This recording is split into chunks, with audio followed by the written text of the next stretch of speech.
आज के इस लाइव सेशन में आप सभी का बहुत बहुत स्वागत है। आज का जो हमारा विषय रहेगा वो रहेगा जन्म कुंडली का तृतीय भाव। आज भाई और बहन का उसके पवित्र संबंध का जो पवित्र त्योहार है,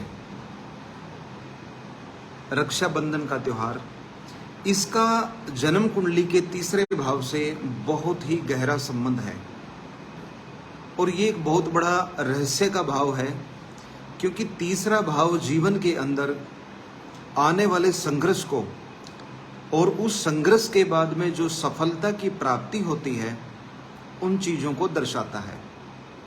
जन्म कुंडली का तीसरा भाव छोटे भाई बहनों को भी दर्शाता है। जन्म कुंडली का तीसरा भाव लगन से तीसरा होता है और तीसरा दिखाता है जीवन के अंदर किसी भी चीज़ की दूरी और डिले को। इतना ही नहीं, यह हमारे जीवन की रोग प्रतिरोधक जो क्षमता है ये उसको भी इंगित करता है। जन्म कुंडली का तीसरा भाव जन्म कुंडली के नवम भाव से सप्तम भाव है।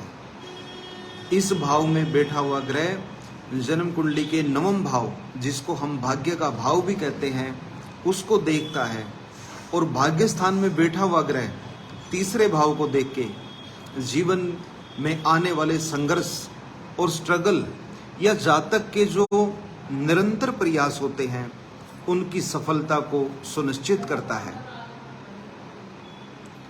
अगर भाई बहनों से संबंध की बात की जाए तो तीसरे भाव का स्वामी जन्म कुंडली में जिस अवस्था में बैठा होगा उसी के अनुसार जातक को अपने भाई और बहनों से सहयोग प्राप्त होगा।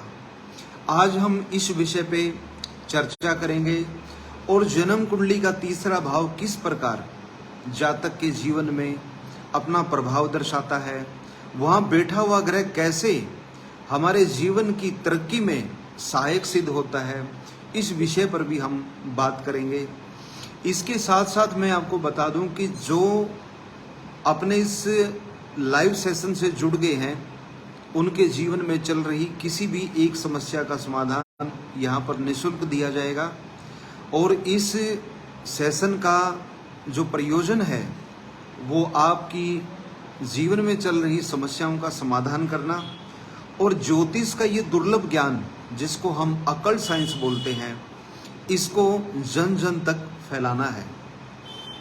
आपका कोई भी प्रश्न है, कोई आपकी शंका है या जीवन में कोई छोटी या बड़ी परेशानी चल रही है, आप उससे परेशान हैं, पीड़ित हैं, तो निसंकोच आप अपना प्रश्न यहाँ पर रख सकते हैं। आपकी जन्म कुंडली का एनालिसिस करके आपको बताया जाएगा कि आपकी समस्या का क्या समाधान है। आज का जो हमारा विषय है वो जन्म कुंडली का तीसरा भाव है। ये जो मानव देह है, ये जो मानव शरीर है, ये जन्म से लेकर और अंतिम समय तक संघर्ष व्यक्ति के जीवन के अंदर लेकर आता है। ऐसा माना गया है कि मानव का जो जीवन है वो संघर्ष से भरा हुआ है, लेकिन विद्वान जन बताते हैं कि आप संघर्ष को संघर्ष ना समझ के अपने जीवन का पुरुषत्व समझें, क्योंकि व्यक्ति का जो पुरुष है वो इसी चीज़ पर, इसी बात को दर्शाता है, इंगित करता है कि व्यक्ति अपनी समस्याओं को किस तरीके से हैंडल करता है। देखिए, मानव जीवन में समस्याएं सभी के सामने आती हैं, लेकिन हर आदमी का उन समस्याओं से निपटने का जो तरीका है वो अलग होता है। ऐसा भी कहा जाता है कि सफल व्यक्ति अपने जीवन में कुछ अलग नहीं करते, अपितु वो लोग जीवन के जो निर्णय हैं, जीवन में आने वाली जो समस्याएं हैं, उनको अलग तरीके से हैंडल करते हैं। और यही एक फर्क होता है विशिष्ट में और सामान्य में। सामान्य व्यक्ति जीवन के अंदर समस्या आने पर विचलित, परेशान, हैरान और इरिटेट होता है, जबकि समझदार व्यक्ति इन समस्याओं के साथ में संतुलन बनाता है और अपने चित्त को शांत रख के इनका समाधान खोजने की कोशिश करता है। ये सब कुछ कैसे संभव हो पाता है?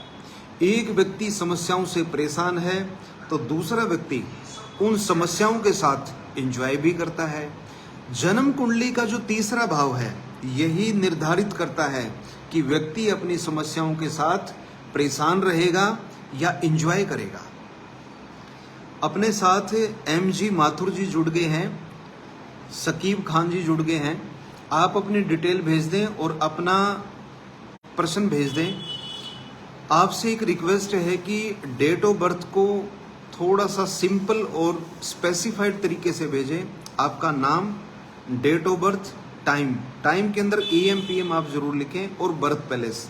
अगर जन्म आपका किसी गांव का या छोटे शहर का, कस्बे का जन्म है तो अपने आसपास नज़दीक की जो भी शहर है आप उसका नाम जरूर लिखें, आपका समाधान किया जाएगा। तो एक व्यक्ति समस्याओं से परेशान हो जाता है, अपना मानसिक संतुलन भी खो बैठता है। वो ऑफिस में, घर में हर समय परेशान रहता है, लोगों के साथ अच्छे से व्यवहार भी वो नहीं कर पाता, तनावग्रस्त और चिंताग्रस्त रहता है। ऐसा क्यों होता है? क्योंकि जन्म कुंडली का तीसरा भाव कमजोर है। जन्म कुंडली के तीसरे भाव के कमजोर होने का आशय है कि जन्म कुंडली के तीसरे भाव का स्वामी और तीसरे भाव में बैठा हुआ ग्रह, ये दोनों ही कमजोर अवस्था में होते हैं। मान के चलिए उदाहरण के तौर पे जन्म कुंडली का एक हम उदाहरण लेते हैं, मेष लग्न की कुंडली का। मेष लग्न की कुंडली में तीसरे भाव के जो स्वामी रहेंगे वहां पर मिथुन राशि रहेगी, तो वहां के स्वामी हो जाते हैं बुध। अगर बुध जन्म कुंडली के अंदर कम डिग्री के बैठे हुए हैं, कमजोर अवस्था, तीसरे, छठे, 8वें और 12वें भाव में बैठ गए हैं। जन्म कुंडली का एक सिद्धांत है कि सौम्य ग्रह कौन से होते हैं? चंद्रमा, बृहस्पति और शुक्र, ये 3 ग्रह सौम्य ग्रह कहलाते हैं। और बुध का भी स्वभाव काफी हद तक सौम्य ग्रह जैसा ही होता है। जब भी ये 4 ग्रह बृहस्पति, चंद्रमा, शुक्र और बुध जन्म कुंडली के तीसरे, छठे और 8वें, 12वें भाव के अंदर बैठते हैं तो ये तीनों ही ग्रह अनकंफर्टेबल फील करते हैं। बस एक शर्त है कि शुक्र जन्म कुंडली के 12वें भाव में बहुत अच्छी स्थिति में माना गया है। बाकी तीसरे, छठे, 8वें भाव में बैठकर ये ग्रह कमजोर हो जाते हैं। तो जन्म कुंडली में जो उदाहरण हमने लिया है उस एग्जाम्पल में मेष लग्न में तीसरे भाव के स्वामी हो जाते हैं बुध। अगर बुध 12 डिग्री से कम के या 24 डिग्री से ज्यादा के होकर जन्म कुंडली के छठे, 8वें, 12वें भाव में बैठेंगे तो ऐसे व्यक्ति का बुध कमजोर हो जाएगा। और कमजोर होने का अर्थ है कि ऐसे व्यक्ति का तीसरा भाव कमजोर हो जाएगा। तीसरे भाव के कमजोर होने का अर्थ है कि ऐसे व्यक्ति का अपनी बहनों के साथ में, अपने भाइयों के साथ में संबंध जो है वो कमजोर और तटस्थ हो जाता है। ऐसी अवस्था में ऐसे जातक का अपने भाई बहनों के साथ बहुत अच्छा संबंध नहीं होता, उनसे मिलना जुलना, बात करना ये कम हो जाता है। प्रियंका शर्मा जी ने अपनी डिटेल भेजी है और इनका प्रश्न है आगे का समय कैसा रहेगा। प्रियंका शर्मा जी, आपके प्रश्न का उत्तर दिया जाएगा। ऐसे ही आप भी अगर आपके जीवन में कोई समस्या चल रही है, कोई प्रश्न है, तो आप निसंकोच प्रश्न पूछें। अगर आप अपने किसी रिलेटिव का भी प्रश्न पूछना चाहते हैं, आपके कोई परिचित हैं, तो आप उनके बारे में भी जानकारी ले सकते हैं। तो इस सेशन के साथ साथ आपको समस्याओं का समाधान भी दिया जाएगा। और डिस्क्रिप्शन बॉक्स में जो कॉन्टैक्ट नंबर दिया है आप वहां पर भी संपर्क कर सकते हैं, अपनी डिटेल भेज सकते हैं। अगर आपकी समस्या व्यक्तिगत है, आप नहीं चाहते कि ये समस्या हम एक सोशल मीडिया प्लेटफॉर्म पे सभी के साथ शेयर करें, तो आप पर्सनली भी इस नंबर पे व्हाट्सएप से कांटेक्ट कर सकते हैं, अपनी डिटेल और अपनी समस्या भेज सकते हैं। जितना ज़्यादा हो सके साथ साथ आप इस वीडियो को लाइक और शेयर ज़रूर करें।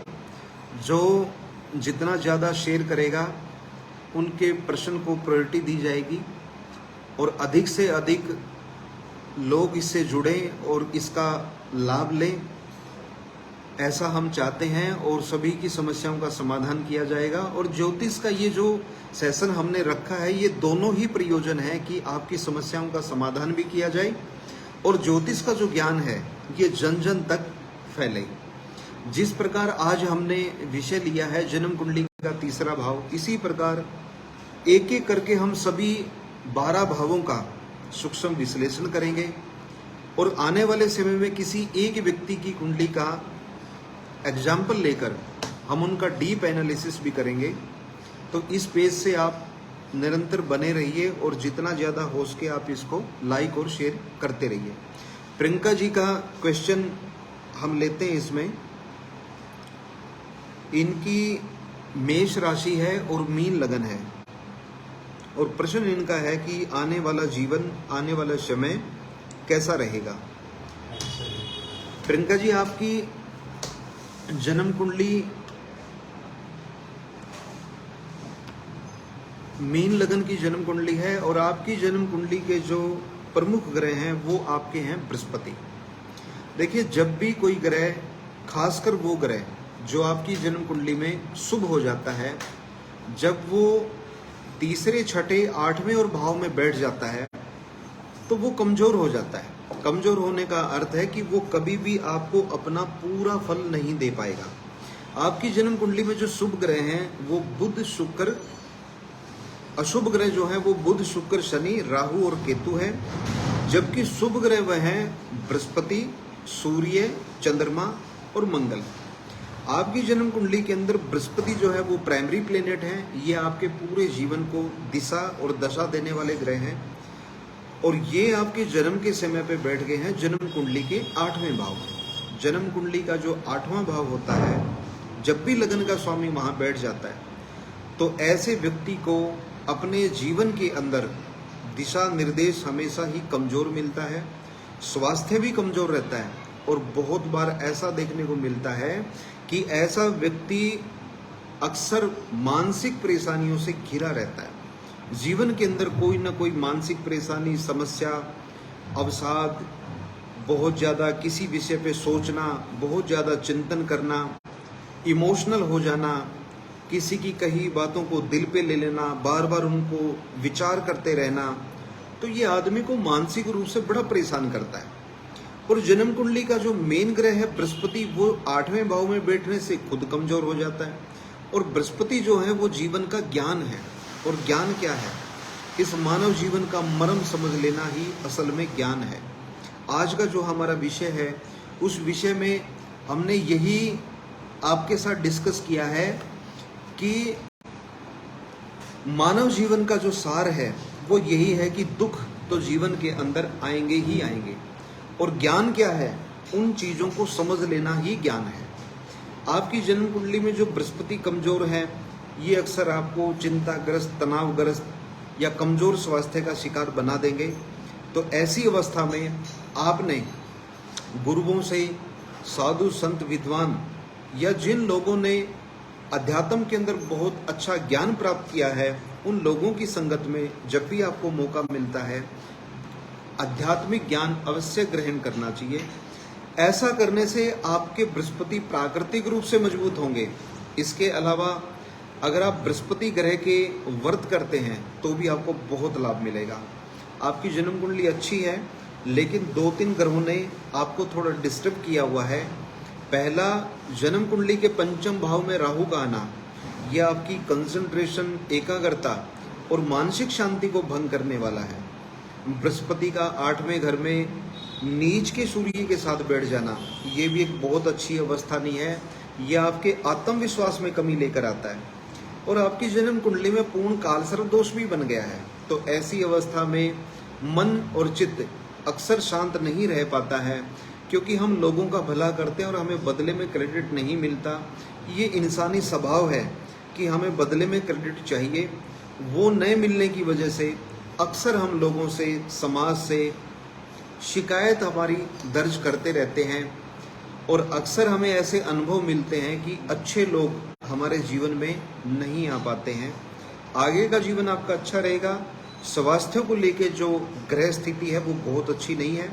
ऐसी अवस्था में आपको बृहस्पतिवार के व्रत जरूर करने चाहिए। इससे दोनों ही चीज़ें होंगी, आपका स्वास्थ्य भी अच्छा रहेगा और मानसिक जो स्थिति है वो भी आपकी काफ़ी अच्छी हो जाएगी। एमजी माथुर जी ने भी अपना प्रश्न पूछा है, स्टडी और आपने लिखा है कि स्टडी को लेकर और बरोबर डाउन है, कारोबार डाउन है आपका। गौरव जी की ये डिटेल है, एमजी माथुर जी ने पूछी है। 2002 का इनका जन्म है। आप इसमें मुझे कमेंट कीजिए कि आपका कारोबार क्या है, क्योंकि ये मेंशन करना हमारे लिए बहुत ज़रूरी है कि आपका कारोबार क्या है। जन्म कुंडली आपकी काफ़ी अच्छी है। इस जन्म कुंडली के अंदर ग्रहों की प्लेसमेंट बहुत अच्छी है। आपके लगन के अंदर ही शनि विराजमान है, पंचम भाव में अपनी ही राशि के शुक्र हैं, भाग्य स्थान के अंदर चंद्रमा बैठे हुए हैं, बृहस्पति आपके उच्च राशि में, तीसरे भाव में मंगल है। मंगल की स्थिति बहुत अच्छी है। लगन के अंदर शनि का बैठना शुभ नहीं है, हालांकि आपकी जन्म कुंडली के अंदर शनि शुभ ग्रह हैं। मैं आपको बताना चाहूँगा कि 9 ग्रहों में से बुध, शुक्र और शनि ये आपके शुभ ग्रह हैं। राहु और केतु आपके लिए सम ग्रह हैं। बृहस्पति, सूर्य, चंद्र और मंगल ये आपके लिए अशुभ ग्रह हैं। और अभी आपकी जो ग्रह स्थिति है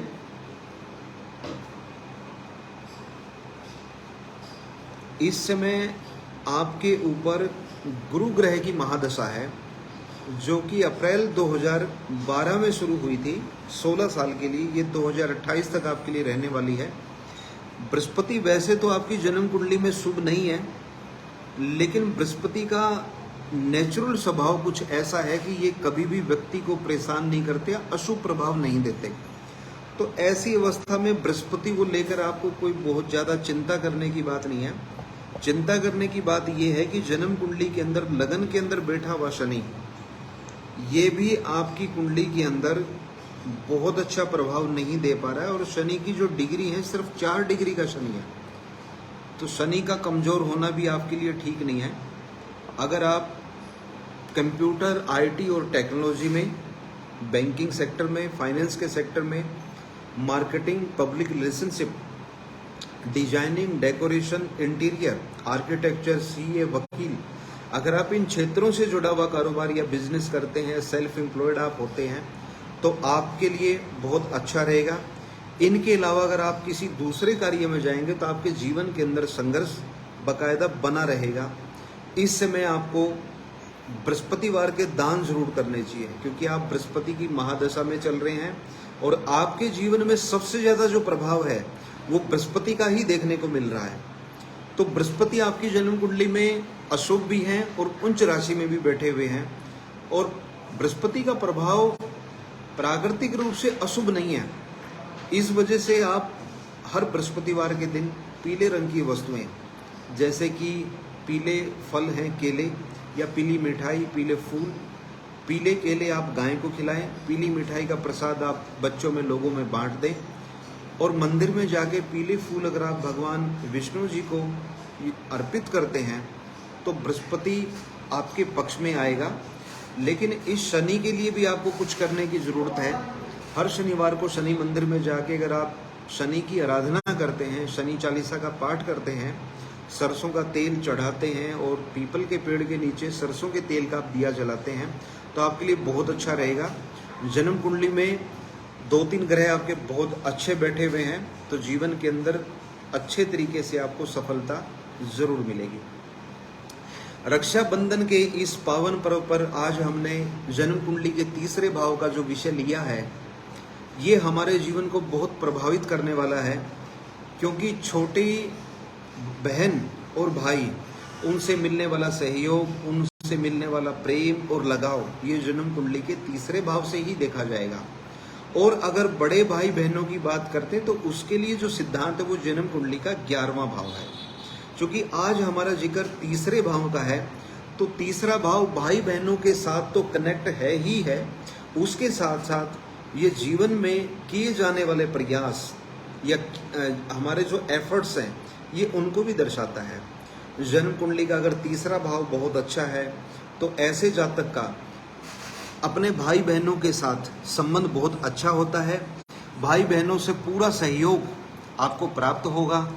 और जो आप कोशिश करते हैं, जो आप प्रयास करते हैं, एफर्ट्स लगाते हैं, एक बच्चा शिक्षा प्राप्ति के लिए प्रयास करता है, एक व्यक्ति जो प्रोफेशनल और कामकाजी है वो अपने कामकाज के लिए प्रयास करता है, एक व्यक्ति जो सर्विस करता है, नौकरी करता है, वो प्रमोशन के लिए, अच्छी परफॉर्मेंस के लिए प्रयास करता है, एक व्यक्ति जो बीमार हो गया है वो बीमारी से लड़ने के लिए परहेज के रूप में प्रयास करता है, वो दवाइयाँ एक बीमार के लिए और उसके परहेज कितना काम आएंगे ये भी जन्म कुंडली का तीसरा भाव ही हमें संकेत देगा। जन्म कुंडली का तीसरा भाव अगर मजबूत है तो ऐसे व्यक्ति की जो रोग प्रतिरोधक क्षमता होती है वो बड़ी मजबूत होती है। ऐसे व्यक्ति बड़े कम ही बीमार पड़ते हैं, और बीमार पड़ते हैं तो दवाइयाँ भी इन पे अच्छी तरह काम करती है। इन लोगों की मानसिकता कुछ इस प्रकार की होती है कि ये परहेज बड़े अच्छे तरीके से करते हैं और जल्दी अपनी बीमारी से निजात पा लेते हैं। लेकिन अगर किसी व्यक्ति का तीसरा भाव कमजोर है, जन्म कुंडली के तीसरे भाव में अशुभ ग्रह बैठ गए हैं, कल भी हमारी इस विषय पर चर्चा हुई थी कि कैसे हम ये निर्धारित करें कि जन्म कुंडली में कौन से भाव शुभ हैं और कौन से अशुभ हैं। ये वैसे तो विषय बड़ा लंबा है, हम इसके ऊपर भी एक पूरा सेशन और पूरी वीडियो हम इसके ऊपर रखेंगे। बाकी आप संक्षिप्त में ये जान लें कि जन्म कुंडली के लगन का स्वामी, पंचम भाव और नवम भाव का स्वामी और उनके मित्र ग्रह ये हमारे लिए शुभ ग्रह होते हैं। तो जन्म कुंडली के तीसरे भाव का स्वामी जब भी अशुभ भाव में बैठेगा, अशुभ भाव कौन से हैं? छठा, आठवां और 12वां, या वो षडाष्टक बना के बैठ जाए। षडाष्टक बनाने का मतलब है कि तीसरे भाव का स्वामी अगर दसम भाव में बैठ जाता है या वो जन्म कुंडली के 7वें भाव में बैठ जाता है तो ऐसी अवस्था में वो षडाष्टक का योग बना लेता है। तो षडाष्टक का योग जब बन जाता है तो तीसरे भाव का स्वामी पीड़ित और कमजोर हो जाता है। इसके अलावा अगर वो नीच राशि में बैठ जाए, जैसे अभी हमने जो उदाहरण लिया है मेष राशि का, तो मेष लगन की व्यक्ति की कुंडली में तीसरे भाव के स्वामी बुध हो जाते हैं। अगर बुध कन्या राशि में बैठते हैं, मतलब इसी जन्म कुंडली में अगर वो छठे भाव में बैठेंगे तो उच्च हो जाएंगे। लेकिन अगर वो 12वें घर में बैठते हैं मीन राशि में तो वो नीच हो जाएंगे। वैसे भी जन्म कुंडली में तीसरे भाव का स्वामी जब छठे, 8वें और 12वें घर में बैठ जाता है तो ऐसे व्यक्ति की रोग प्रतिरोधक जो क्षमता है, जिसको हम इम्यूनिटी बोलते हैं, ये बाय बर्थ ही कमजोर हो जाती है। लेकिन अगर इस भाव का स्वामी, तीसरे भाव का स्वामी उच्च अवस्था में बैठ जाता है, उच्च राशि में बैठ जाता है, जन्म कुंडली के चौथे भाव में, 5वें भाव में ये बैठ जाता है, छठे भाव में ये बैठ जाएगा या नवम भाव में बैठ जाएगा, 11वें भाव में बैठ जाता है, तो ये स्थिति अच्छी मानी जाती है। क्योंकि तीसरे भाव के स्वामी को यहाँ पर बल मिलेगा और वो आदमी को जल्दी बीमार नहीं होने देगा। इसके अलावा उसका अपने भाई बहनों के साथ, पड़ोसियों के साथ या अपने सहकर्मी जो उसके ऑफिस में काम करने वाले जो एम्प्लॉय हैं या उसके ऑफिस में या उसकी कंपनी में काम करने वाले जो लोग हैं, उनके साथ उनके जो संबंध हैं वो अच्छे रहेंगे। उनसे पूर्ण सहयोग उसको हमेशा ही प्राप्त होता रहेगा। अगर जन्म कुंडली का तीसरे भाव का स्वामी कमजोर हो जाता है तो व्यक्ति के जो एफर्ट्स होते हैं वो कभी भी पूरा फल नहीं दे पाते। अक्सर लोग हमारे पास कंसल्टेशन के लिए आते हैं और वो कहते हैं कि मैं जो कार्य भी करता हूँ मुझे उसमें सफलता नहीं मिल पाती। तो जन्म कुंडली के तीसरे भाव को समझने के लिए हमने ये समझना होगा कि जन्म कुंडली का तीसरा भाव खराब होने का मतलब, कमजोर होने का मतलब ये नहीं है कि जीवन के अंदर बाकी सारी चीजें खराब हो जाएंगी। ये उन सभी के अंदर से एक पार्ट है, एक भाग है उसका, कि जन्म कुंडली का तीसरा भाव होने से क्या गड़बड़ियां हो जाती हैं। अगर जन्म कुंडली में सारे ग्रह बहुत अच्छे हैं और तीसरा भाव कमजोर हो जाता है तो वो कभी भी जातक को बहुत ज्यादा परेशान नहीं कर पाता। बीच में एक जन्म कुंडली आ गई है, हम इसके ऊपर बात करते हैं। भारत जी की जन्म कुंडली है 11 जून 1990 और टाइम इनका है सुबह 11:15। दिल्ली का इनका जन्म है। क्वेश्चन इनका है कि शेयर मार्केट कैसा फ्यूचर रहेगा अगर ट्राई करते हैं तो। भारत जी, आपकी जन्म कुंडली के अंदर शेयर मार्केट से, शेयर ट्रेडिंग से बिजनेस करने का और पैसा कमाने का अच्छा योग बनता है।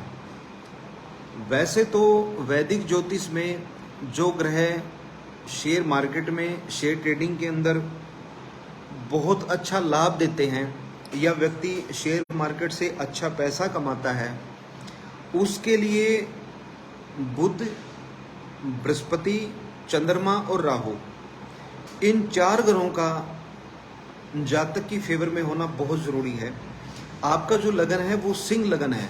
सिंह लगन के स्वामी सूर्य है। जन्म कुंडली में बुध के साथ, जो कि 11वें भाव के स्वामी हैं, 10वां भाव जो कि रोजगार और काम का भाव, यहाँ पर बैठकर एक बहुत अच्छा राजयोग बन गया है। क्योंकि जन्म कुंडली में 11वें घर का और लगन के स्वामी का और दूसरा भाव जो होता है वो जन्म कुंडली के अंदर धन का भाव, 11वां भाव इनकम और प्रॉफिट का भाव, और जन्म कुंडली का लगन जहां का स्वामी सूर्य है, ये आपकी निर्णय शक्ति को दिखाता है, ये निर्णय का भाव है।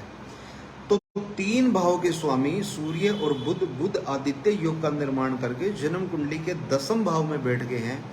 नो डाउट ये बहुत ही अच्छा एक योग बन गया है। वैसे तो इस जन्म कुंडली के हिसाब से आप कोई भी कार्य करेंगे, आपको हर काम के अंदर सफलता मिलनी है। बात जहां तक आपका प्रश्न की है कि शेयर ट्रेडिंग आपके लिए कैसा रहेगा, पहली नज़र में शेयर ट्रेडिंग आपके लिए बहुत अच्छा रहेगा। इसके लिए मैं थोड़ा सा डीप स्टडी करके मैं आपको बताता हूं आपकी दशाएं क्या बोल रही हैं, क्योंकि दशाओं का असर भी बहुत आदमी के ऊपर रहता है।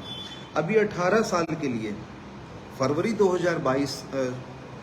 2013 से लेकर फरवरी 2031 तक 18 साल के लिए आपकी राहु की महादशा चल रही है। वैसे तो राहु की महादशा सिंह लगन में, लगन के हिसाब से बहुत अच्छी नहीं मानी जाती है, लेकिन राहु आपकी जन्म कुंडली के 6ठे भाव में शनि के साथ बैठे हुए हैं। शनि खुद व्यापार के, ट्रेडिंग के कारक हैं और अपनी ही राशि के बैठे हुए हैं। तो ये दशा आपके लिए बहुत अशुभ नहीं रहने वाली है, ये आपके लिए शुभ रहेगी। इस समय में आप गाइडेंस लेकर, प्रॉपर एक्सपर्ट की राय लेकर आप शेयर ट्रेडिंग कर सकते हैं। ग्रहों के सारे संकेत आपके पक्ष में है, आप शेयर ट्रेडिंग से अच्छा लाभ, मुनाफा कमा सकते हैं।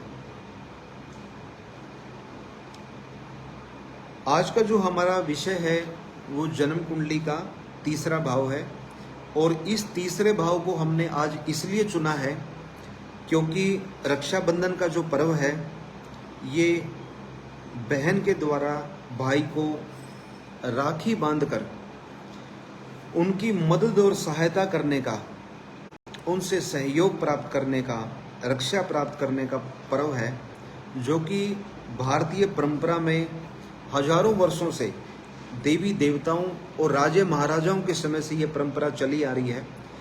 और सनातन में हर भाई का ये अंदरूनी भाव होता है कि वो अपनी बहन के प्रति बहुत समर्पित होता है। हालांकि छोटे भाई, छोटी बहन और बड़ी बहन दोनों का संबंध जातक के साथ थोड़ा सा भिन्न होता है, लेकिन स्नेह और प्रेम और लगाव ये बराबर होता है। बड़ी बहन को माँ का दर्जा प्राप्त है, लेकिन छोटी बहन के साथ छोटा होने की वजह से एक दोस्ताना संबंध देखा जाता है।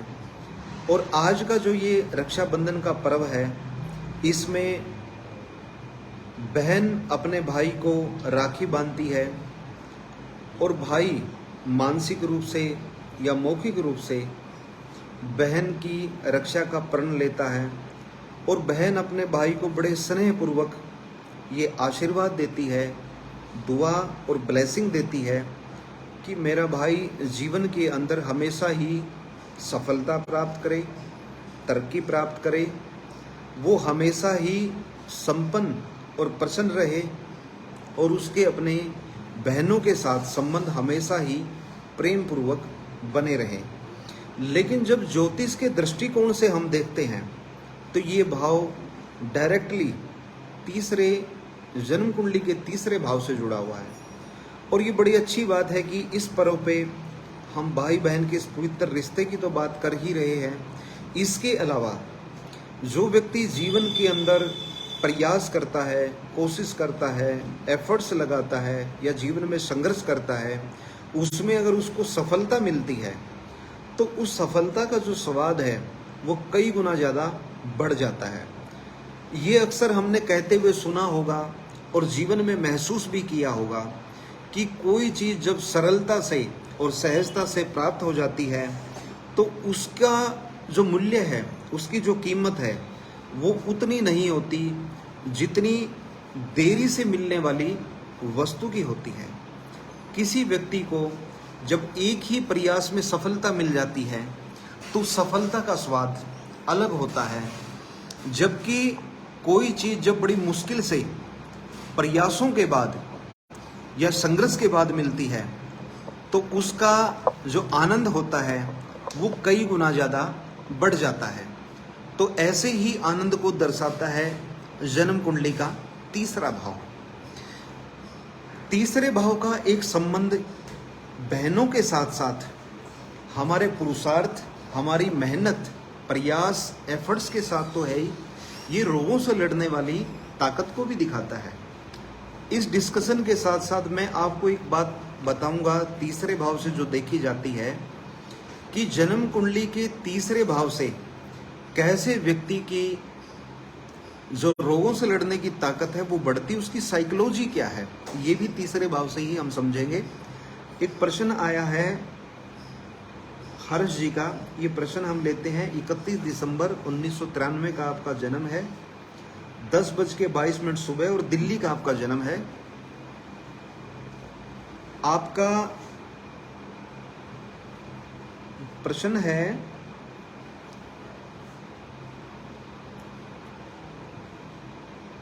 हर्ष जी, आपने प्रश्न मुझे नहीं बताया है, बाकी जन्म कुंडली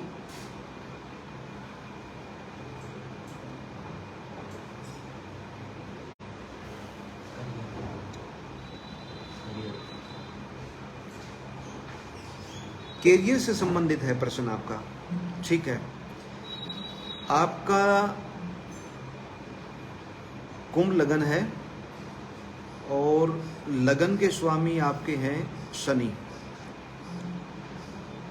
जन्म कुंडली के अंदर शनि आपके लगन में ही विराजमान है, तो लगन का स्वामी लगन में ही बैठना अपने आप में एक बहुत अच्छा संकेत होता है। क्योंकि सबसे अच्छी बात ये होती कि ऐसा व्यक्ति अपने जीवन के अंदर हमेशा ही वन डिसाइडेड होता है।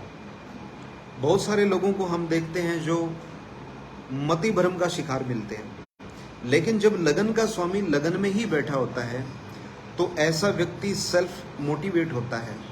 उसके जीवन के अंदर जो उद्देश्य हैं, उसका जो विजन है वो हमेशा ही फिक्स देखने को मिलता है। और ऐसे लोग कभी भी बार बार अपना कामकाज या व्यवसाय या स्थान परिवर्तित नहीं करते हैं, ये बहुत अच्छी बात है। कैरियर को लेकर आपका जो प्रश्न है, 3 ग्रह आपके कैरियर के अंदर अपना इफेक्ट डालेंगे। पहला शनि, दूसरा बुध और तीसरे आपके हैं शुक्र। जन्म कुंडली के अंदर आपकी जो निर्णय शक्ति है, आपकी जो बुद्धि है, उसके स्वामी शनि हैं। आपके कैरियर और मिलने वाले सपोर्ट और कैरियर के अंदर आप कितना तरक्की करेंगे, इसके स्वामी आपके बुध बनते हैं, जो कि जन्म कुंडली के 11वें भाव में बैठ के बहुत अच्छा संकेत दे रहे हैं। वो सूर्य के साथ बैठ गए हैं और अपने ही भाव पंचम भाव को 7वीं दृष्टि से देख रहे हैं। ये बहुत अच्छी स्थिति है बुध की। शनि पहले से ही अपनी अच्छी अवस्था में बैठे क्योंकि वो लगन में बैठे हुए हैं। तीसरे आपकी जन्म कुंडली में जो शुक्र हैं, ये भी बुध सूर्य मंगल के साथ में 11वें घर के अंदर बैठ गए हैं। तो कैरियर आपका नो डाउट बहुत अच्छा रहेगा। बस आपको 2 चीज़ों का ध्यान रखना होगा। पहला, आपकी जन्म कुंडली का 10वां भाव, जिसको हम कर्म का भाव कहते हैं या जिसको हम हमारा कामकाज का भाव कहते हैं, उस भाव के अंदर राहु का बैठना आपको ज़रूर से ज़्यादा परफेक्ट वर्क करने वाला बना देता है। और अक्सर हमने देखा है, जो व्यक्ति बहुत परफेक्टनेस की तरफ चलता है वो अपनी वास्तविक परफॉर्मेंस को भी खो बैठता है। राहु जो है ये एक खोजी ग्रह है, ये रहस्यमयी ग्रह है। तो 10वें भाव में बैठने का मतलब हर चीज़ की आप बारीकी में जाना पसंद करते हैं। आप चाहते हैं कि मैं हर चीज़ की तह तक चला जाऊं। कई बार ये किसी चीज़ से दूरी भी बना देते हैं। तो 10वें भाव में राहु के बैठने का मतलब है कि आपको अपने कामकाज में, अपनी नौकरी में, अपने व्यवसाय के अंदर लापरवाह भी बना सकते हैं। ऐसा भी देखने को मिल जाता है। लेकिन जन्म कुंडली में लगन में बैठा हुआ शनि ये व्यक्ति को आलसी भी बनाता है। इसके अलावा बहुत बार ऐसा भी होता है कि अचानक से जब विपरीत परिस्थितियां जीवन में आ जाती हैं, ऐसे हालात बन जाते हैं जब व्यक्ति के सामने चुनौतियां होती हैं कामकाज को लेकर, तो ऐसे समय में लगन में बैठा हुआ शनि कई बार नेगेटिव थॉट का भी शिकार कर देता है।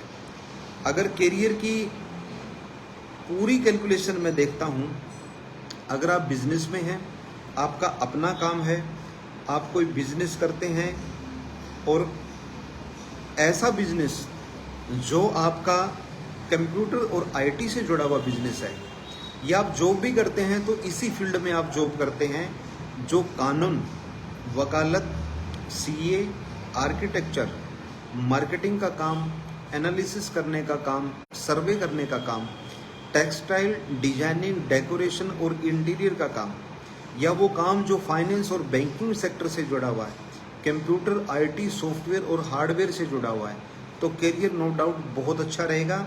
इस समय जून 2022 से आपकी 20 साल के लिए जो महादशा है वो शुक्र ग्रह की महादशा है, और शुक्र ग्रह आपकी कुंडली में शुभ अवस्था के अंदर बैठे हुए हैं। तो ऐसी स्थिति में ये स्पष्ट संकेत है ग्रहों का कि आपका करियर बहुत अच्छा रहेगा। एक छोटी सी रेमेडीज, एक उपाय मैं आपको बताना चाहूँगा जो आपको ज़रूर करनी चाहिए।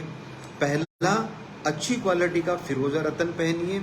दूसरा, गाय और गौ माता और कन्या, इनकी सेवा आप ज़रूर करें। इनकी सेवा करने के कई आसान तरीके हैं। आप जब भी मौका मिलता है गाय को हरा चारा खिलाएं। अपना हाथ गाय के ऊपर फिराकर आप उनकी हाथ से हस्त सेवा भी कर सकते हैं। इसके अलावा छोटी बच्ची, खासकर वो बच्चियां जो 2 से 8 साल की उम्र की हैं, आप इनको खाने के लिए कुछ दे सकते हैं। आप बिस्किट दे सकते हैं, फल फ्रूट आप इनको दे सकते हैं, या सब्जी, पूरी, हलवा या खीर का प्रसाद, या बिल्कुल आसान जो उपलब्ध हो जाती मिश्री का प्रसाद भी आप इन बच्चों को दे सकते हैं। तो आपके लिए बहुत अच्छा रहेगा। करियर आपका अच्छा रहने वाला है। आप इन 2 उपाय को करें, बहुत अच्छा रहेगा। आज का जो विषय है वो हमारा जन्म कुंडली का 3रा भाव है। इसके ऊपर हमने चर्चा की है। ये चर्चा आगे भी जारी रहेगी। अभी हम जन्म कुंडली के 12 भावों के बारे में डिस्कस करेंगे। आपका कोई प्रश्न है जन्म कुंडली के 3रे भाव को लेकर, वो भी आप कर सकते हैं। अगर आप ज्योतिष सीख रहे हैं, या ज्योतिष का आपको ज्ञान है, या ज्योतिष में आप रुचि रखते हैं, तो भी आप ज्योतिष से जुड़ा कोई भी प्रश्न पूछ सकते हैं। आपका व्यक्तिगत प्रश्न जो आपकी जन्म कुंडली से जुड़ा वो भी आप पूछ सकते हैं। अगर आप ज्योतिष सीखना चाहते हैं तो बहुत जल्द हम ज्योतिष की कक्षाएं भी स्टार्ट कर रहे हैं। आप उसके बारे में अधिक जानकारी के लिए डिस्क्रिप्शन बॉक्स में दिए गए नंबर पे कॉल कर सकते हैं, या व्हाट्सएप से आप डिटेल ले सकते हैं।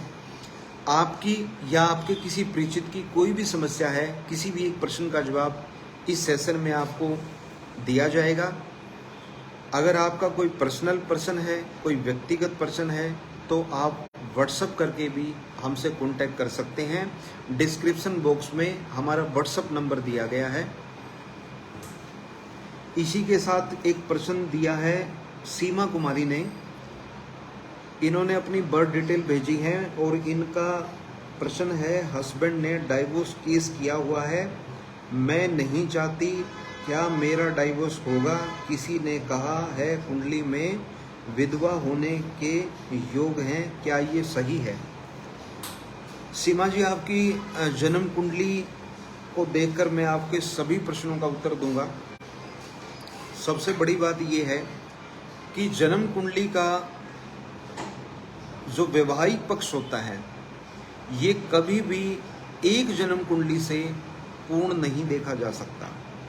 संतान और वैवाहिक जीवन, ये दो ऐसे जिंदगी के छोर हैं, ऐसे पॉइंट हैं जिन पर कभी भी एक जन्म कुंडली से हम पूरे निष्कर्ष पर नहीं पहुंच सकते।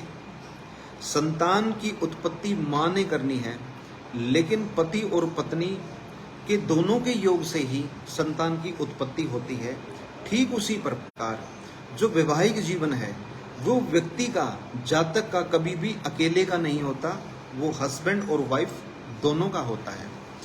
अगर आप अपने हस्बैंड की भी डिटेल भेजते हैं तो इस कैलकुलेशन के निष्कर्ष पर पहुंचना, एक्यूरेसी के साथ आपको बातें और समाधान बताना आसान रहेगा। फिलहाल मैं आपकी जन्म कुंडली से बताना चाहता हूं कि लगन कुंडली को देखते हुए आपकी जन्म कुंडली के अंदर डाइवोर्स का योग नहीं बनता है। इस कुंडली के अंदर विधवा योग भी नहीं बनता है।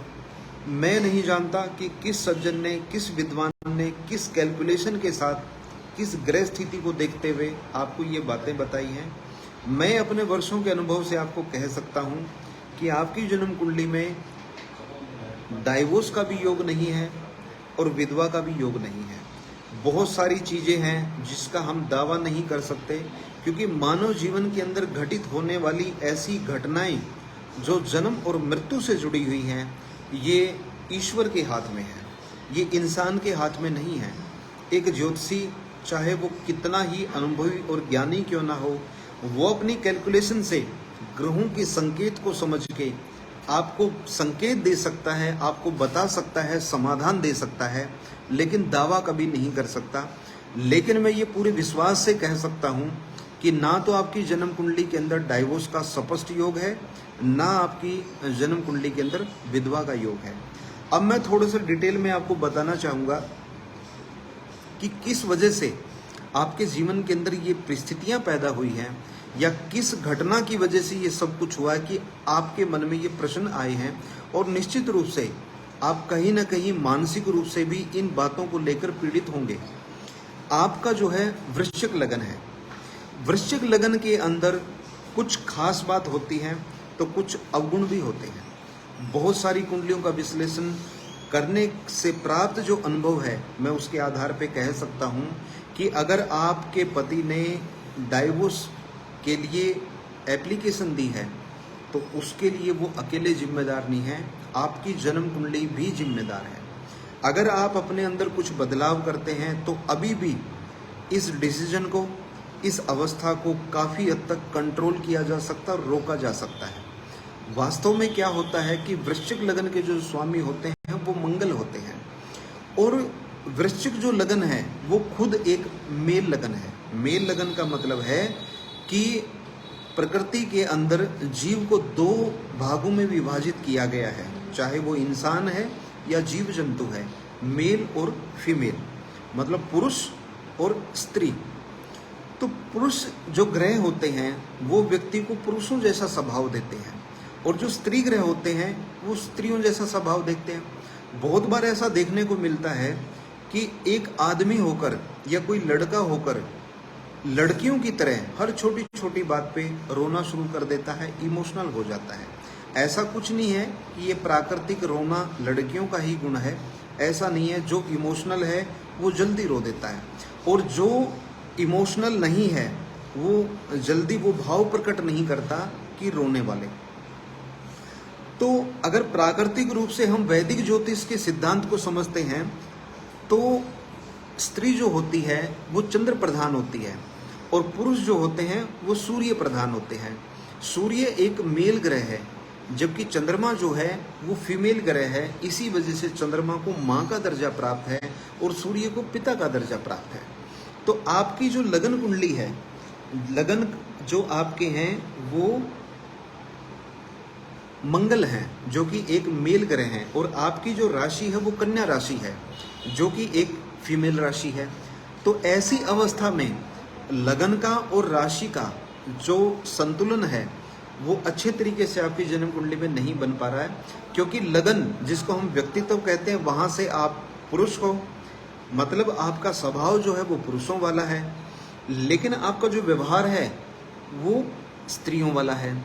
तो ये कई बार क्या करता है कि हस्बैंड और वाइफ का मिसअंडरस्टैंडिंग पैदा कर देता है।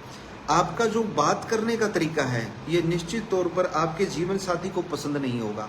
और आपकी जन्म कुंडली के अंदर आपके जो मंगल हैं वो मीन राशि में सूर्य और बुध के साथ बैठे हुए हैं, और आपके जो भाग्यस्थान के स्वामी हैं वो आपके बनते हैं चंद्रमा जो कि 11वें भाव में है, और भाग्यस्थान के अंदर बृहस्पति उच्च राशि के बैठे हुए जो कि पंचम भाव के स्वामी हैं। तो देखिए कुंडली तो आपकी बहुत अच्छी है, आपका जो वैवाहिक जीवन के अंदर जो आपको डिस्टर्बेंस आई है इसके पीछे कहीं ना कहीं आपको अपने स्वभाव के ऊपर भी विचार करने की आवश्यकता है। कई बार क्या होता है कि हमें अपनी गलतियां नज़र नहीं आती हैं, तो मेरा आपसे एक संकेत है, मैं आपको बताना चाहता हूं कि थोड़ा सा आप अपने व्यवहार के ऊपर भी एनालिसिस कीजिए, देखिए कि आपके व्यवहार के अंदर कहाँ गड़बड़ी है। दूसरा, जन्म कुंडली का जो 7वां भाव है वो आपके वैवाहिक जीवन को दिखाता है। 7वें भाव के जो आपके स्वामी हैं वो आपके हैं शुक्र। तो शुक्र आपके वैवाहिक भाव के स्वामी होकर चतुर्थ भाव में बैठ गए और केतु के साथ बैठे हुए हैं। तो इस अवस्था को बहुत खराब अवस्था तो हम नहीं कह सकते, लेकिन शुक्र जैसा ग्रह जब राहु और केतु के साथ बैठता है तो राहु और केतु उस ग्रह को पीड़ित जरूर कर देते हैं। इसके अलावा जन्म कुंडली के अंदर जब एक महिला की कुंडली के अंदर बृहस्पति उच्च अवस्था में आ जाते हैं तो शादी होने में भी दिक्कत आती है और शादी के बाद भी दिक्कत आती, ऐसा देखने को मिल जाता है। क्योंकि पुरुष की जन्म कुंडली के अंदर वैवाहिक जीवन का जो आधार है वो शुक्र ग्रह है, और महिला जातक की कुंडली के अंदर जो विवाह का आधार है वो बृहस्पति होते हैं। तो बृहस्पति का उच्च राशि में बैठने का मतलब है कि बृहस्पति बहुत बलवान हो जाता है, और ऐसे व्यक्ति की कभी अगर अपने जीवन साथी के साथ अनबन हो जाती है तो ऐसे व्यक्ति अपनी जिद पे अड़ जाते हैं, अपनी बात पे अडिंग हो जाते हैं, पीछे हटने का नाम नहीं लेते, और जो छोटी छोटी बातें हैं वो बड़ा रूप ले लेती हैं। तो मेरी आपसे एक बात मैं आपको कहना चाहता हूं कि अगर आप अपने वैवाहिक जीवन को ठीक करना चाहते हैं तो जितना जल्दी हो सके आप बृहस्पतिवार के व्रत आप शुरू कर दें। हर बृहस्पतिवार को गाय की सेवा करें। इसके अलावा अपने चंद्रमा को भी आप मजबूत करें। चंद्रमा को मजबूत करने के लिए अच्छी क्वालिटी का आप पुखराज पहने और भगवान शिव की उपासना आप जरूर करें। इसके लिए सबसे अच्छा रहेगा ओम नमो भगवते रुद्राय, इस मंत्र का जप करते हुए आप रोजाना शिवलिंग पे जल चढ़ाएं। हर सोमवार को दूध से अभिषेक करें भगवान शिव का, और हर बृहस्पतिवार का व्रत रखें। ऐसा करने से धीरे धीरे जो रिश्तों में कड़वाहट आई है वो घटनी शुरू हो जाएगी, और आप अपनी तरफ से अपने व्यवहार को भी देखें। कहीं ना कहीं आपने भी ऐसी बातें ज़रूर बोली होंगी, आपका व्यवहार ऐसा ज़रूर रहा होगा जो आपके जीवन साथी को बहुत ज़्यादा महसूस हुआ है। आप इन दोनों चीज़ों पे गौर करें, अपने व्यवहार पर और अपने ग्रहों पे। निश्चित तौर पे आपको सुधार देखने को मिलेगा। ईश्वर किसी न किसी को माध्यम बनाकर आपके इस मनमुटाव को कम करेगा। किसी भी तरीके से ये डाइवोर्स, ये संबंध विच्छेद रोके, ऐसी परिस्थितियां बनती चली जाएंगी। और यही मेरी ईश्वर से प्रार्थना है कि आपका सब कुछ ठीक हो। आप ये उपाय कीजिए।